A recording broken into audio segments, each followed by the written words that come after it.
Que a paz e a bênção divina acompanhem o dia de todos que nos ouvem. Vamos imaginar por um instante um cenário onde todo o mal, toda a crueldade do mundo pudesse ser simplesmente apagada com o estalar de dedos de Deus. Uhum. Sabe, um cenário onde o Criador olhasse para toda a nossa bagunça e dissesse: olha, tá tudo perdoado, vida que segue, sem cruz, sem sofrimento, sem nada. É uma imagem que, assim, parece maravilhosa num primeiro momento, né? Exato. Mas na nossa jornada de hoje, a gente vai descobrir por que esse exato cenário que soa tão pacífico, na verdade, destruiria completamente a estrutura moral do universo. É uma provocação excelente para começar. Porque, para quem nos ouve entender a engenharia por trás da salvação, a gente tem que ir além do superficial. Não é só passar uma borracha no quadro negro e pronto. Pois é. E para guiar essa vossa análise de hoje, nós temos em mãos uma obra monumental, que é o livro Teologia Sistemática, do autor Louis Berkhof. E o nosso foco recai sobre um tema que é o coração absoluto da fé cristã, os ofícios de Cristo. Com certeza, a causa e a necessidade da expiação, né? É um terreno denso. Muito. A nossa missão é desvendar esses bastidores teológicos. Por que esse sacrifício supremo aconteceu? Será que Deus estava, obrigado a agir assim? Ou ele tinha outras cartas na manga? Olha, antes da gente entrar nesse debate sobre as opções de Deus, o Berkhof nos traz uma base que é fundamental. A obra sacerdotal de Cristo, ela tem duas partes que são inseparáveis. Tá, e quais seriam? De um lado, a gente tem o sacrifício histórico na terra, que é a expiação em si, e do outro, tem o serviço contínuo no santuário celestial, que é a intercessão. Uma simplesmente não existe sem a outra. Entendi. Então, o sacrifício seria o pagamento da dívida e a intercessão é a aplicação constante desse pagamento, certo? Perfeito. Juntas, essas duas ações formam toda a arquitetura da redenção. Essa palavra pagamento já levanta algumas faíscas. Vamos desempacotar isso um pouco. Antes da gente perguntar se a cruz era estritamente necessária, a gente precisa entender o que motivou tudo isso. Qual foi o motor inicial? Esse é o ponto onde muita gente tropeça, viu? Nossa, sim. Porque o texto do Berkhof ataca de frente um equívoco que domina muito o imaginário popular. Aquela ideia, sabe, de que Jesus, cheio de compaixão, resolveu intervir para nos proteger de um Deus Pai irado. A clássica dinâmica de policial bom e policial mau. Isso, tipo filme policial mesmo. O Jesus bonzinho que nos entende e o pai com um martelo na mão pronto para destruir tudo. Mas o texto alerta de forma muito contundente que pensar assim causa uma verdadeira cisão na vida trinitária de Deus. Uma ruptura total. Exato. Projetar essas emoções humanas de um pai furioso sendo acalmado por um filho diplomático é um erro teológico gigantesco, porque na prática, quem faz isso acaba roldando a glória de Deus. Fica parecendo um resgate não autorizado, né? Onde Cristo leva o crédito e o pai vira um ser vingativo. Uhum. O que vira o conceito de trindade de cabeça para baixo. Afinal, se eles são um, eles não podem ter agendas conflitantes no céu. A verdadeira causa motora da expiação, como o texto aponta, é o beneplácito de Deus. O beneplácito, a boa vontade dele. Isso mesmo. O plano nasce no coração do Pai. Passagens como João 3,16 deixam claro que a iniciativa foi do Pai. O amor de Deus Pai foi o gatilho, e o Filho não foi arrastado para a cruz. Ele executou a vontade em perfeita sintonia. Mas espera aí. Isso levanta uma objeção lógica que me veio à mente agora. Se a raiz de tudo é só a vontade de Deus, o tal do beneplácito, isso não significa que a expiação foi algo meio arbitrário? Como assim? Tipo, se eu digo que foi só a vontade dele, soa como se Deus tivesse acordado um dia e pensado: bom, eu mando no universo, então decido que as regras vão ser essas e vou exigir sangue. Ah, entendi. E olha, essa é uma armadilha filosófica clássica. Um teólogo medieval chamado Duns Scotus foi exatamente por esse caminho. Sério? Sim. Ele defendia que a vontade de Deus é tão soberana que não tem raízes em nada além de si mesma. Para ele, Deus poderia ter decidido salvar a humanidade exigindo uma penitência simples ou, sei lá, sem exigir nada. A expiação seria uma escolha arbitrária. E o Berkov não compra essa ideia, imagino. De jeito nenhum. Ele rejeita isso categoricamente. O Torá é, na verdade, uma combinação inseparável de duas coisas. O amor e a justiça. Exatamente. O seu amor e a sua justiça operando juntos. E é aí que a engrenagem começa a girar para valer. Como essas duas forças, que para nós humanos parecem opostas às vezes, funcionam juntas nesse cenário. Vamos pensar na mecânica. Foi o amor incomensurável de Deus que desejou salvar a humanidade. O amor deu o primeiro passo. Mas a justiça de Deus determinou a natureza desse livramento. Ah, então a justiça não deixou varrer o pecado para debaixo do tapete. Nem pensar. Se a gente focar só no amor, a cruz vira um sadismo sem explicação. Por que deixar o filho sofrer tanto se era só dizer que estava perdoado?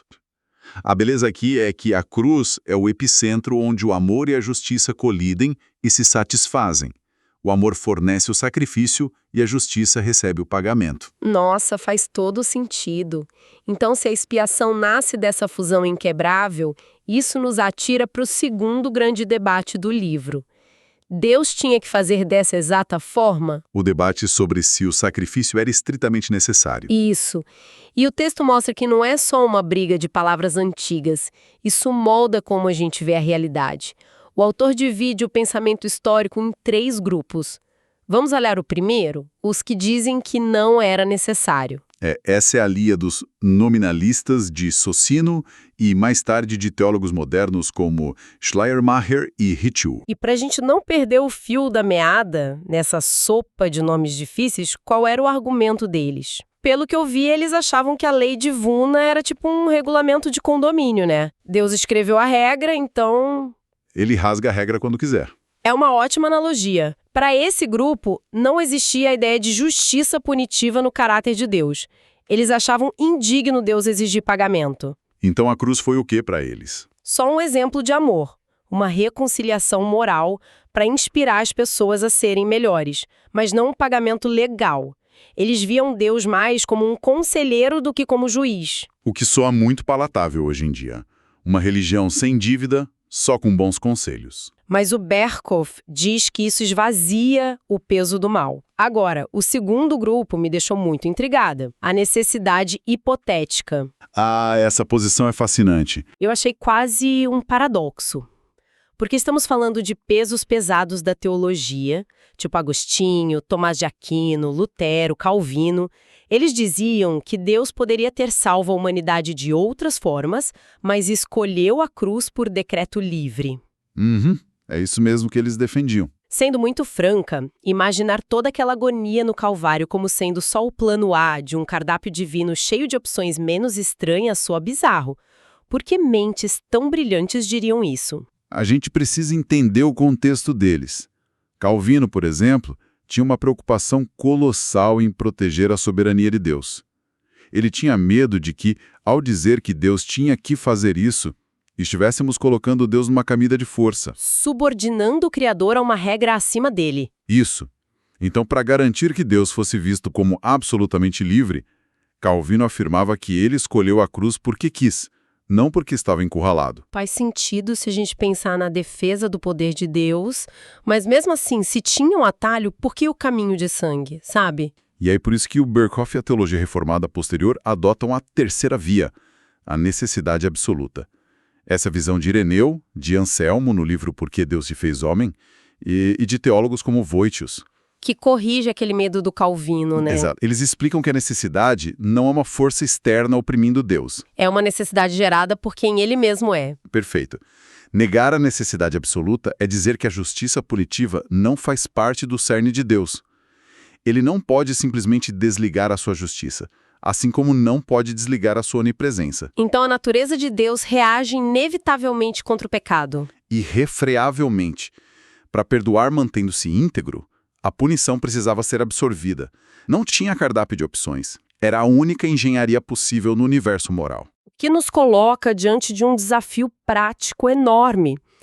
Já que o autor crava que essa era a única maneira, como ele prova isso com a Bíblia e com a lógica. Ele constrói um argumento muito sólido baseado em 5 provas inferenciais. Sim, e vamos passar por elas porque elas constroem um muro intransponível ao redor dessa necessidade absoluta. A primeira engrenagem é a santidade de Deus. O livro de Êxodo diz que ele de modo algum inocentará o culpado. Não é teimosia, é uma reação de pureza contra o mal, certo? Completamente. A analogia da luz e das trevas ajuda muito. A luz não decide por capricho expulsar as trevas. É a natureza da luz. A santidade repele o mal por definição. Se Deus perdoasse sem justiça, ele estaria dizendo que o mal não tem peso. Corrompendo a própria santidade. O que nos leva à segunda prova. A imutabilidade da lei. A gente não está falando de regra de trânsito que muda toda hora. Mateus 5 diz que nenhum tio da lei vai passar sem ser cumprido. Porque a lei é uma expressão do próprio caráter de Deus. Exato. Se ele cria a lei, diz que a quebra exige a morte e depois volta atrás, isso esbarra na terceira prova do Berkoff, a veracidade de Deus. Números diz que ele não é homem para que minta. Retroceder transformaria Deus no mentiroso perante o cosmos. E a moralidade do universo entraria em colapso. Isso nos leva à quarta prova, que é como o texto define o pecado. O pecado, nessa visão teológica, é muito mais que um erro de julgamento. É culpa e dívida. Hoje em dia a gente tenta reduzir o pecado a um trauma psicológico, né? Uma falha de instinto evolutivo ou falta de educação moral, a famosa visão terapêutica do mal. Ah, ele não é mal, só tá quebrado. Pois é. Mas se a humanidade fosse só mal educada, um grande mestre moral para dar o exemplo já resolveria. Mas a Bíblia chama o pecado de anomia, que é rebelião frontal, transgressão da lei. Isso gera uma dívida legal objetiva. Uma dívida real. Sim. Pensa assim, se alguém incendeia a sua casa, a dívida não se resolve só com a pessoa pedindo desculpas sinceras e prometendo nunca mais fazer isso. Claro que não, a casa tem que ser reconstruída, alguém tem que pagar a conta. Exatamente. A transgressão cósmica paralisa o universo moral até que haja satisfação. Nossa, essa imagem da casa incendiada muda a perspectiva total. E isso me faz querer focar muito na quinta prova, que é a grandeza do sacrifício em si.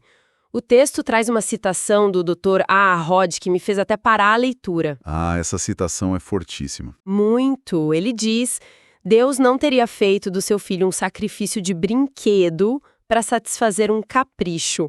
A expressão sacrifício de brinquedo é de cortar o coração. Mas a lei evidencia o absurdo de pensar o contrário, né? Exato. Se o pecado fosse só uma fraqueza que a gente resolve com terapia ou um ato de penitência, não faria o menor sentido um evento tão brutal como a cruz. Seria um exagero grosseiro. Mas se a encarnação e a morte do Criador foram o preço, significa que o buraco da nossa dívida legal era profundo demais. O tamanho do sacrifício é o termômetro exato da nossa transgressão. Esse é um ponto crucial para quem nos ouve entender. O sacrifício monumental comprova que não havia outro jeito.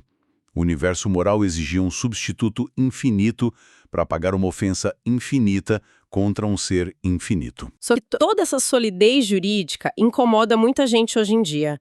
Tratar o pecado como uma dívida legal inflexível atrai muitas críticas. E na reta final do texto, o Berkoff não foge disso. Ele enfrenta as objeções de frente. A principal crítica moderna é: se o perdão exigiu pagamento, Deus não estaria sendo menos perdoador que nós, humanos. Porque se alguém me ofende, eu posso perdoar de graça, sem cobrar nada.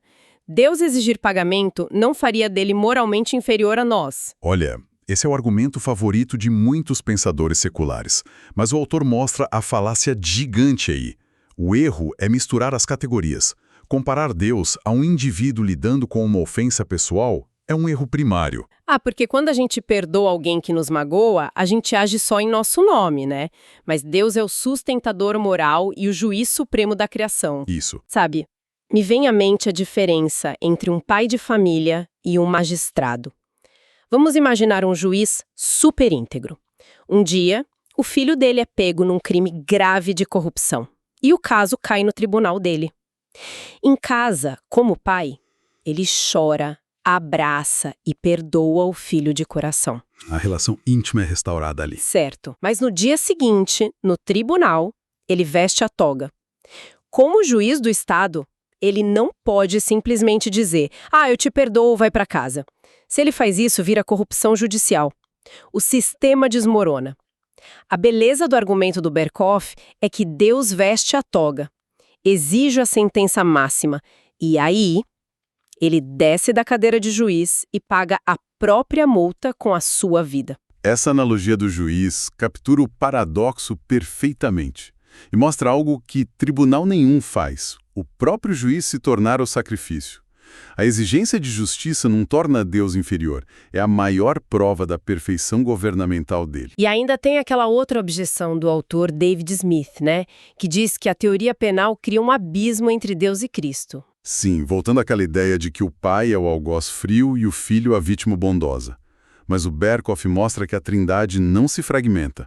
O pai se dá ao entregar o filho, e o filho se oferece voluntariamente. É uma cooperação deslumbrante onde o Criador absorve a dívida das criaturas. Chegando ao final de toda essa nossa jornada, a gente precisa trazer isso para a vida prática de quem nos ouve.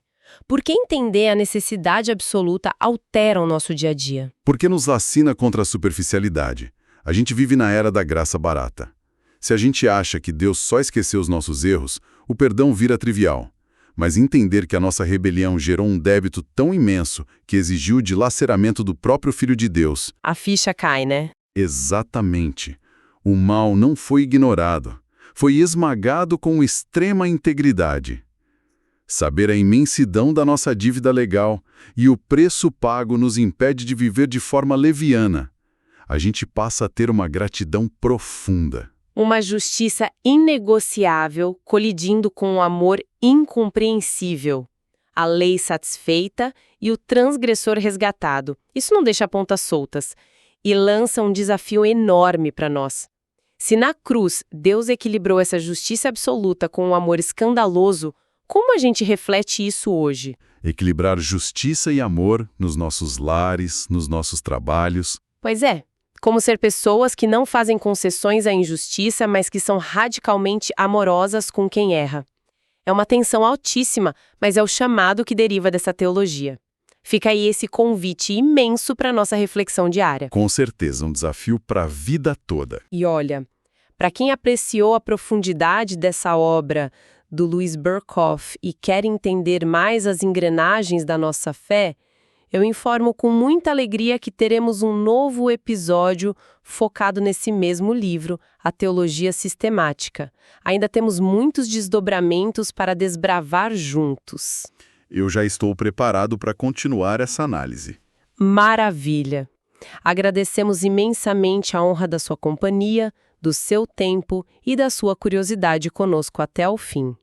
Deus abençoe todos os ouvintes.